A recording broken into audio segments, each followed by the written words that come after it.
I inherited a photograph when my grandmother died, a black and white print, framed, showing a family on the steps of a house. My grandmother as a young woman, her parents, her two brothers, taken in 1961. She kept it on her mantelpiece my entire life. 6 weeks after I brought it home, my grandmother's brother, the one on the left in the photograph, had aged 20 years overnight. In the photograph, he had been dead since 1987. My grandmother, Edith Crane, died at 89, peacefully in a care home on a Tuesday morning in November. She had outlived her husband, her parents, both brothers, and one of her own children. By the time she died, she was the last of her generation, and the weight of that outliving had shaped her in ways I recognized, but never fully understood until after she was gone. I was executor of her small estate. Among the items I took from her room at the care home was the photograph, the one that had sat on every mantelpiece she'd ever owned, that I could not remember the house without. A black and white print, perhaps 10 inches by 8, in a plain, dark wood frame. 5 people on the steps of a stone house, her parents in the center, her 2 brothers flanking them, and my grandmother herself on the far right, 17 years old, squinting slightly into the summer light. I brought it home and put it on my own mantelpiece because it seemed right, because she would have wanted it displayed rather than stored. For the first 2 weeks, it was simply a photograph. I looked at it when I passed, thought of her, felt the ordinary grief of loss. Then, on a Sunday morning 6 weeks after her death, I stopped in front of it with my coffee and looked. Really looked, the first time I'd given it full attention since hanging it, and felt something shift behind my eyes. The brother on the left, Edward Crane, killed in a road accident in 1987 at the age of 49. He looked older in the photograph.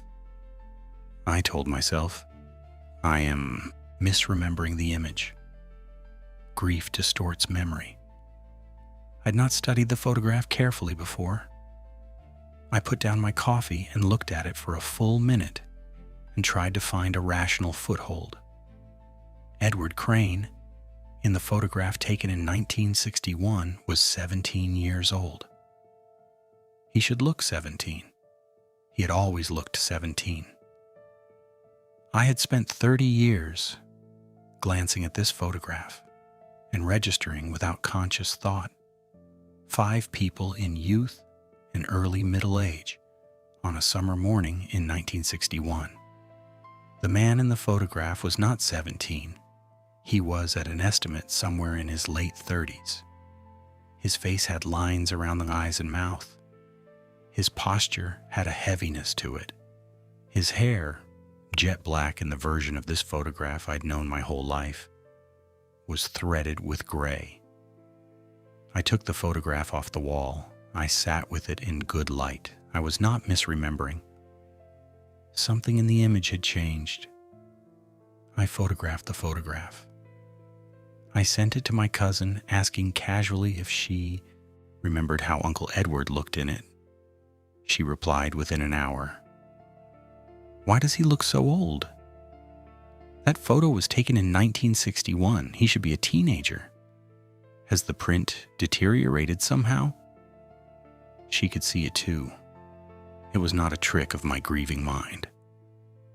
Over the following 3 weeks, I documented the changes methodically, photographing the print every Sunday morning in identical light and position. The progression was slow but measurable and utterly impossible. By week 2, Edward appeared to be in his late 40s. The lines had deepened. His expression, which in the original image had been a young man's slightly self-conscious smile, had become something more tired, more knowing. The way faces look when they have carried things for a long time. By week 3, he appeared to be in his 60s, perhaps older. His hair was predominantly white. He was still standing in the same position, still on the same steps, the summer light still catching the same angle. But the man standing there had become an old man, aging in real time inside a 60-year-old photograph, while the 4 people around him remained exactly, precisely, unchangingly young. By week 4, he was looking directly at the camera. That was new. In the original photograph, Edward looked like all 5 subjects. White was looking very slightly to the left of the lens, the way people do when they're watching the photographer rather than the camera itself. A natural artifact of the era, all 5 of them slightly off-center. Now Edward was looking straight into the lens, straight out of the frame, straight at me. I took the photograph down and put it in a drawer. The following Sunday, I opened the drawer. He was gone from the photograph entirely.